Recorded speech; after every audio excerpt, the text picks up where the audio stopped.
La mora en los créditos familiares alcanza actualmente el 12,7%, afecta ya a 7 millones de personas. Esto, por supuesto, genera mucha preocupación por su impacto en la economía real. Hay 7 millones de personas que directamente ya, no pueden pedir crédito, no pueden pedir más crédito al sistema financiero.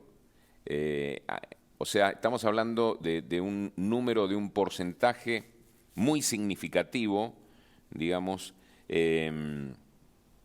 Vamos a dialogar nosotros de este tema con el economista Pablo Das Neves, a quien ya tenemos en línea. ¿Qué tal, Pablo? Buenos días y gracias por atendernos.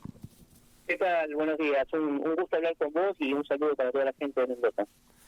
Bueno, Pablo, contanos un poquito cómo estás viendo toda esta situación que se viene planteando. Bueno, la verdad que es preocupante porque, si bien, como vos decías, hoy por hoy la mora de las familias en los bancos alcanza el 12,7, ¿no? El último dato conocido de mayo.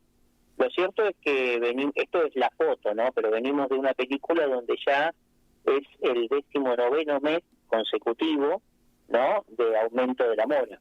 En su momento, en octubre del 2024, que fue el último mes donde, digamos, se empezó a subir la mora, estábamos hablando de un 2,5, ¿no?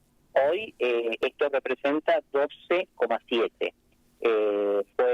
O sea, esto es un múltiplo de 5, fue aumentando, afecta puntualmente a todas las familias y, como vos bien decís, del total de endeudamiento que hay, el 27% de las personas que tomaron crédito, que estamos hablando de 7 millones aproximadamente, hoy por hoy, por los atrasos que tienen y demás, no son sujetos de crédito bancario, ¿no? Es decir, son personas que, si necesitan financiarse, lamentablemente van a tener que recurrir al crédito extrabancario, ¿no?, lo que conocemos como financieras, que por lo general agravan el problema, no es que lo solucionan. Seguro, ese es el punto.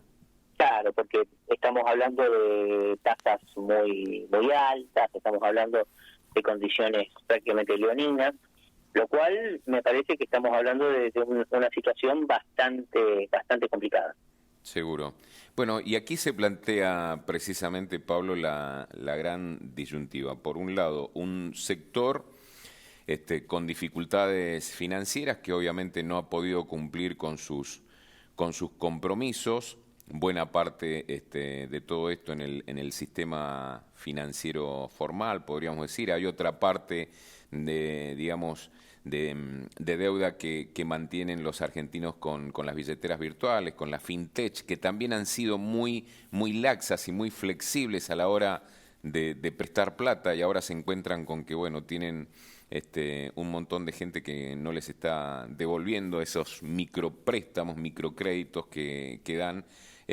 También, las mutuales, estos créditos mutuales que van por afuera del sistema financiero siempre y que en general tienen, tasas altísimas, que esto también genera que la gente, tenga complicaciones, obviamente, con un nivel de tasas exorbitantes cada vez se hace más difícil la devolución de estos créditos. Entonces, ahí se plantea esta disyuntiva. ¿Cómo se logra que esta gente logre regularizar estas situaciones con el sistema financiero en estas condiciones, con este nivel de tasas? Muchas veces se habla de generar por ahí algunos programas o algunos planes de refinanciación, pero hoy, en principio, reiteramos, son personas que ya, no califican en las entidades financieras y en las entidades bancarias para créditos. La mayoría de la gente obviamente está en una situación irregular en su calificación bancaria. ¿Cómo se hace, además del tema de las tasas? Bueno, a ver, acá hay varios puntos, ¿no?, para analizar. Primero, un tema que tocaste que es muy importante, que es el tema de la fintech, porque gran parte del endeudamiento es con fintech, no es directamente por el sistema financiero, el sistema bancario tradicional. El problema que vos tenés es que las fintech, por lo general, o sea, por lo general no, es así, están con una regulación distinta a lo que es los bancos, ¿no? Entonces, al estar en una regulación distinta, tienen de alguna manera mayor flexibilidad para otorgar préstamos, no tener previsiones y demás. Y eso hace que cuando uno se pone a ver cuáles son las condiciones de los préstamos, y esto yo no me canso de decirlo siempre cuando tengo la posibilidad de hablar con algún medio, de decirle a la gente que se fije cuál es la tasa de financiamiento, ¿no? Lo que es puntualmente el costo financiero total, el CFT, no solamente la tasa. Porque, ¿qué sucede? A veces uno, por ejemplo, en la billetera virtual más grande de la Argentina, ¿no? Mercado Pago, a veces uno cuando empieza a ver las tasas de refinanciación, tienen costos de financiación que están en el orden del 300% anual. Claro. ¿No? Si uno mira las tasas de los préstamos bancarios, están en el orden del 60, 70, 80, digamos, ¿no? Es altísimo, ¿no? No estoy diciendo que sea bajo. Por eso. Pero, Sí. estamos hablando de una comparación de 300 a 80. ¿Esto qué pasa? Esto es lo que genera después, obviamente, los altos costos de refinanciación. Hay algunas medidas que está tomando hoy por hoy, digamos, algunos bancos impulsados por el Banco Central de refinanciación, de unificación de créditos y demás, pero lo cierto es que hasta que no, o sea, acá se dieron varias cuestiones, ¿no? Por un lado hubo una especie de boom del consumo en el 2004, ¿no? En el tercer trimestre, segundo y tercer y cuarto trimestre del 2024, ¿no? Y ese boom del consumo no fue acompañado por una recomposición real de los salarios. Entonces, la gente, por un lado, comenzó a ganar en términos reales menos de lo que estaba ganando y estaba más endeudada. Encima, más endeudada en condiciones leoninas, ¿no? Entonces, esto genera la situación hoy que vemos de mora, que incluso, si vos te fijás, ¿no? Cuando uno segmenta el nivel de mora por edad, el segmento que está casi en un 40%, o sea que prácticamente el 40% está en mora, es el segmento entre los 26 y 35 años. ¿No? O sea, estamos hablando de jóvenes que, bueno, que entraron en el consumo, no han podido, por esta combinación de lo que es ingreso real y lo que es también empleo, no tienen los recursos y, bueno, y están obviamente atrapados en una situación más complicada porque además se financian con billeteras virtuales, ¿no? Que estábamos hablando del tema de la tasa. Claro. Este es uno de los mayores problemas que están. Y esto de decir que es en esa franja etaria, más o menos el porcentaje de mora es del 40%. 39,3, exactamente, ¿no? Ahora, cuando uno empieza a evaluar por franja etaria, ¿no? Ahí se da cuenta de que, por ejemplo, a medida que crece en edad, digamos, ¿no? Las personas, el nivel de mora es más bajo. Claro. De hecho, el nivel de mora en lo que es puntualmente mayores de 75 años es de apenas el 14,9, ¿no? Si lo comparamos con 26 a 35, que estamos hablando de 39,3, claro, te das cuenta, digamos, que ahí hay una diferencia importante y que, bueno, esto también tiene que ver con el uso de estas aplicaciones de fintech, que, bueno, que obviamente se genera una bola de nieve porque es más utilizada por los jóvenes, ¿no? Que por las personas más grandes, y se terminan endeudando con tasas mucho más altas. Ese yo creo que es el principal problema, ¿no? Hace falta un poco de, si se quiere, de educación financiera, ¿no? Que es un tema que realmente, a mí puntualmente me parece que es fundamental que se empiece a hablar, porque la gente tiene que saber, por ejemplo, cuando toma un crédito, sobre todo en aplicaciones, ¿no? Que es tan sencillo tomarlo, ¿no? Tiene que saber puntualmente cuál es el verdadero costo que está teniendo. Seguro. ¿No? Entonces, esto que este es uno de los principales problemas. Seguro. Esto que parte de realidades, digamos, individuales, pero que en definitiva termina afectando al conjunto, porque esto se termina transformando en un problema importante para la economía argentina. Este nivel de morosidad con 7 millones de personas que hoy no son sujetos de crédito, genera trabas, obviamente, en la dinámica del crédito, en la dinámica económica y financiera del país y termina siendo un dolor de cabeza para la economía de todo el país. Sí.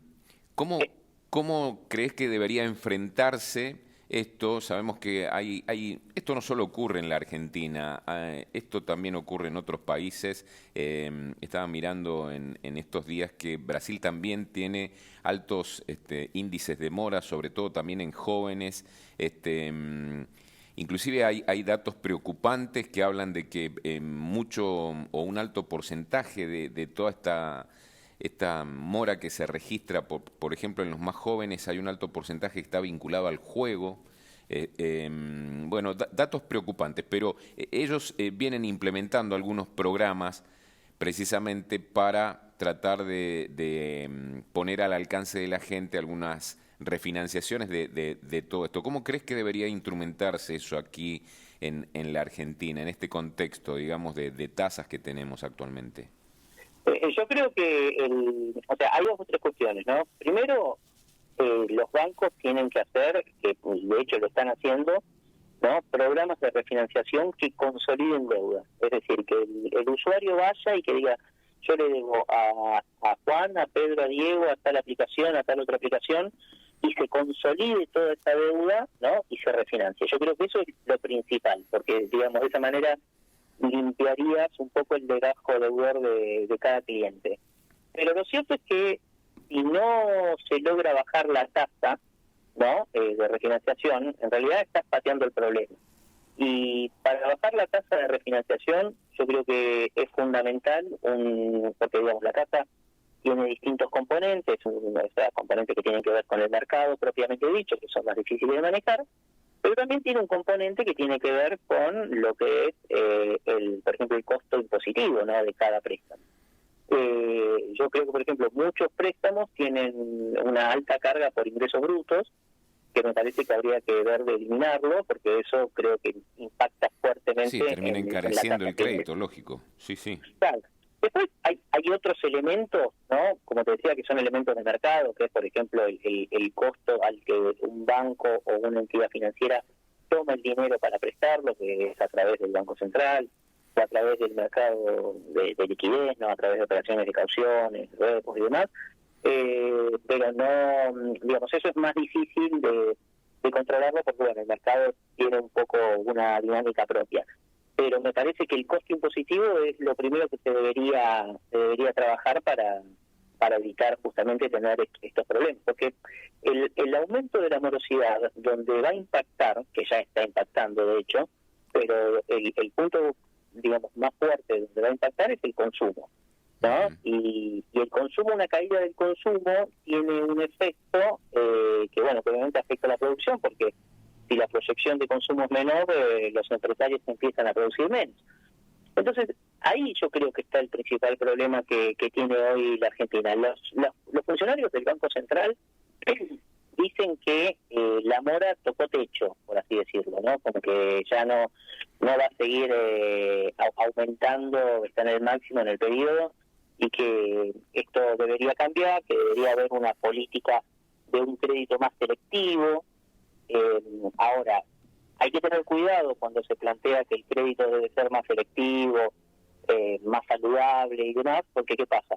Como decíamos al principio, se deja a 7 millones de personas afuera del sistema bancario. Claro. ¿No? Entonces, es un tema que hay que verlo, porque no podés tener un segmento de la población tan alto sin capacidad de crédito, o forzándolo a que terminen tomando crédito en financieras, que básicamente lo que van a hacer es agravar el problema. Sin lugar a dudas. Bueno, muy bien. Pablo, te agradecemos el contacto, ha sido muy amable. No, por favor, muchas gracias a ustedes y un saludo a toda la gente de Mendoza. Muchas gracias, buenos días. El economista Pablo Das Neves.